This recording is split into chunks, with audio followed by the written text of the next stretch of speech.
தமிழக அரசியல் வரலாற்றில் இதுவரை கண்டிராத ஒரு பவர் பிளே அரங்கேறியுள்ளது. 2026 அரசியல் சதுரங்கத்தில் திமுக, அதிமுக, பாஜக எனும் பெரும் ஜாம்பவான்களை திகைக்க வைத்து தமிழகத்தின் முதலமைச்சராக அரியணை ஏறியிருக்கிறார் விஜய். சமீபத்தில் சூப்பர் ஸ்டார் ரஜினிகாந்த், திமுக தலைவர் M.K. ஸ்டாலின் சந்தித்து பேசிய தகவல்கள் தமிழக அரசியலில் பெரும் அதிர்வலைகளை ஏற்படுத்திச்சு. விஜய் முதலமைச்சராவதை தடுக்கணும் அப்படின்ட்டு திமுக, அதிமுக, பாஜக என பல கட்சிகளும் தீவிர முயற்சி எடுத்தாங்க. இந்த சந்திப்பு ரஜினிகாந்த் ஸ்டாலின் சந்திப்பு ஒரு முக்கிய அரசியல் நகர்வாக தான் பார்க்கப்பட்டுச்சு. ஸ்டாலின் அவர்களிடம் சில முக்கிய தகவல்களை ரஜினி பகிர்ந்து கொண்டதாகவும் கசியும் செய்திகள் ஆளும் தரப்பை யோசிக்க வச்சிருக்கு. EPS முதல்வர் கனவும் அதிமுக ஒரு பிளவு ஏற்பட்டிருக்கு. ஸோ நான் தான் முதல்வர், இல்லை என்றால் யாரும் இல்லை என்ற எடப்பாடி பழனிசாமி பிடிவாதம் அதிமுகவை ரெண்டாக பிளந்து விட்டுன்னு சொல்லலாம்.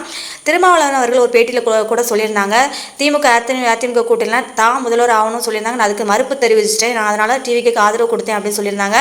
ஸோ இந்த சைடில் என்ன சொல்கிறாங்க அப்படிங்கிறத நம்ம பார்க்கலாம். EPS அவர்கள் தான் முதல்வர் ஆகணும்னு நினச்சிருக்காங்க பிஜேபி கூட இருந்து. ஆனால் திருமாவளவன் முதலமைச்சர் ஆகணும் அப்படின்னு சொல்லிட்டு இடதுசாரி கட்சிகள் சொன்னதுனால என்ன ஆயிருக்கு அப்படின்னா அதிமுக ரெண்டாக பிளவுபட்டிருக்கு. ஸோ இதன் விளைவாக தான் என்ன ஆயிருக்கு அப்படின்னா SP வேலுமணி தலைமையில் 25 MLAக்கள் எடப்பாடிக்கு எதிராக போர் கொடுத்து வைக்கி அதிரடியாக விஜய் அரசுக்கு ஆதரவு தெரிவிச்சிருக்காங்க. சட்டசபையில் இன்னைக்கு நடந்த சட்டசபையில் 144 வாக்குகளோடு விஜய் வெற்றி பெற்றதை பிரேமலதா விஜயகாந்த் கடுமையாக விமர்சிச்சிருக்காங்க. இது அப்பட்டமான குதிரை பேரம் என அவர் குற்றம் சாட்ட, அதற்கு முதலமைச்சர் விஜய் கொடுத்த நச் பதிலடி நம்ம பார்க்கலாம். நாங்கள் குதிரை பேரத்தில் ஈடுபடவில்லை, குதிரை வேகத்தில் செயல்படுகிறோம். இந்த அரசு தூய சக்திகளால் உருவானது, மக்கள் தீர்ப்பை யாரும் கொச்சைப்படுத்த வேண்டாம் என்று சொல்லியிருக்காங்க. அது மட்டும் இல்லாமல் சட்டசபையில் உதயநிதி என்ன சொல்லியிருந்தாங்க அப்படின்னா, விஜய்க்கு எதிராக 65% பேர் வாக்களித்ததாக உதயநிதி ஸ்டாலினிடம் சொன்ன கணக்கை தேவக தரப்பு கிண்டல் செய்து வருகிறது. 30% கட்சிகள் சேர்ந்து பெற்ற வாக்குகளை தனது கணக்கில் சேர்த்துக்கொள்ளும் உதயநிதி தனித்து நின்று 35% வாக்குகளை வெற்றி பெற்ற விஜயின் பலத்தை கண்டு அஞ்சுகிறார். உதயநிதி கணக்கில் ஃபெயிலானது இதிலிருந்தே தெரிகிறது என விமர்சனங்கள் அனல் பறக்கின்றன.